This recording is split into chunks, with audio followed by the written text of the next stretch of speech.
Hello everyone, welcome back to the channel. Today we will see the second part of model. In the last video we saw the use of will and shall. So I hope everybody has understood where to use will and shall. Now today we will see the uses of should. Should is the past form of shall, right? So where we can use should? First, to express duty or obligation. For example, we should help the poor. Second, when we are giving someone advice, like you should not make fun of the disabled. Here we are advising. And third, to express disapproval. Example, you should not have behaved in this manner. So this is the use of should, either to tell duty or to give advice or to express disapproval, right? Uses of would. Would is the past form of will. To express your wish. I would love to do or I would like to see that book. To indicate refusal. Example, the car would not start. To express determination.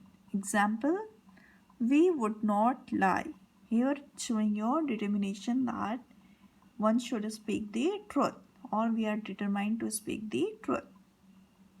In polite speech, would you mind not smoking here? To request. To denote condition or uncertainty.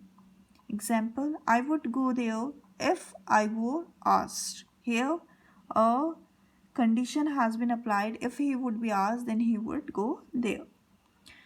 Now we will see the uses of can and could. All these can, could, would, shall, all these are models. We use can to say something is possible, that someone has the ability or an opportunity. It means is able to, right? Can shows your ability. Can is also used for permission. You can eat now. Here the permission has been granted. Could is used in the past tense. It is more polite than can. For making or to make your sentence or to express your words in a more polite way, we use could instead of can, right? For example, we could travel the whole day. Now we will see the uses of may and might. May and might is used as a principal verb to denote permission, right? For permission, something possible in present or future. To show the possibility, to show the possibility, to show your doubt, possibility, or the negative and interrogative. For making your sentence negative or in an interrogative question or interrogative sentence, we can use may or might. And to for as a wish or as a purpose. Example, you can see for permission, may is used on formal occasion. May I go now? Right? To show possibility in present or future, it may rain tonight.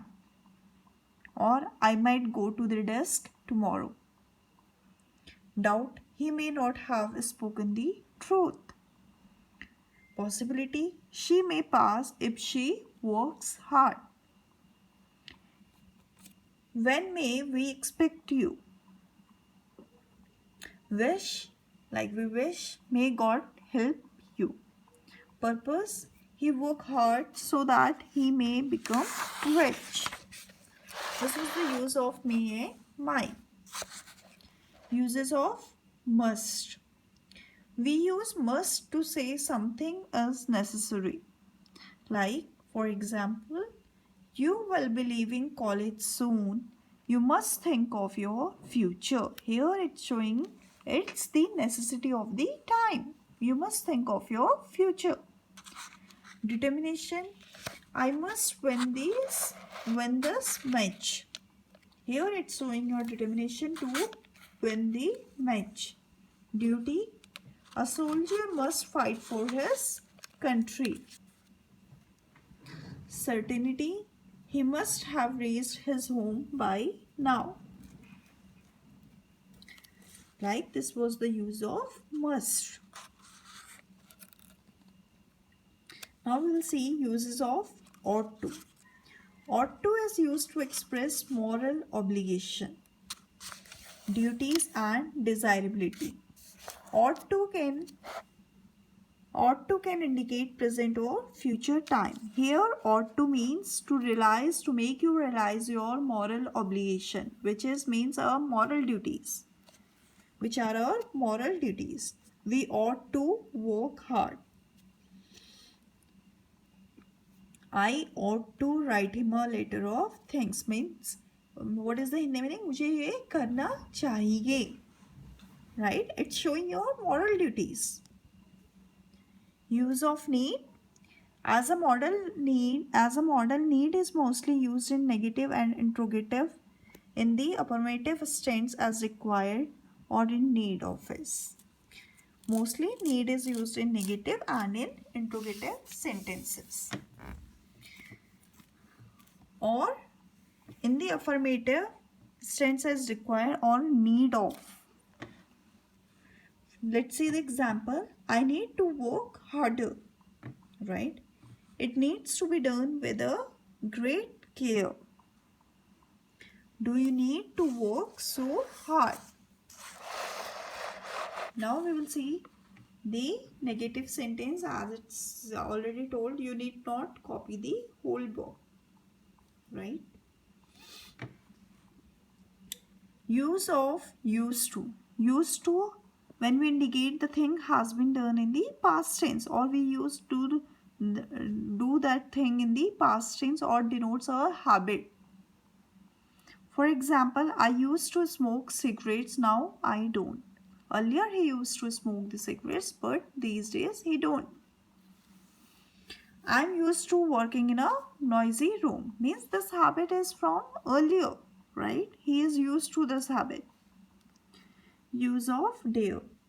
The word dare is used in the following ways. Present tense, he cannot dare to defy you. Will she dare to jump out of the window? Right? Past tense, they dared not say such things again. You can see dare is the word whose form has been given in the past, present and in interrogative sentences. How dare you hit my brother? Mostly you will see that we will use dare in the interrogative sentences. Don't you dare, or when we challenge someone, right? Then the use of dare is used. So this was your models. I hope everybody has understood. So please go through your book and go through it. If you have any doubt, you can ask me. Thank you.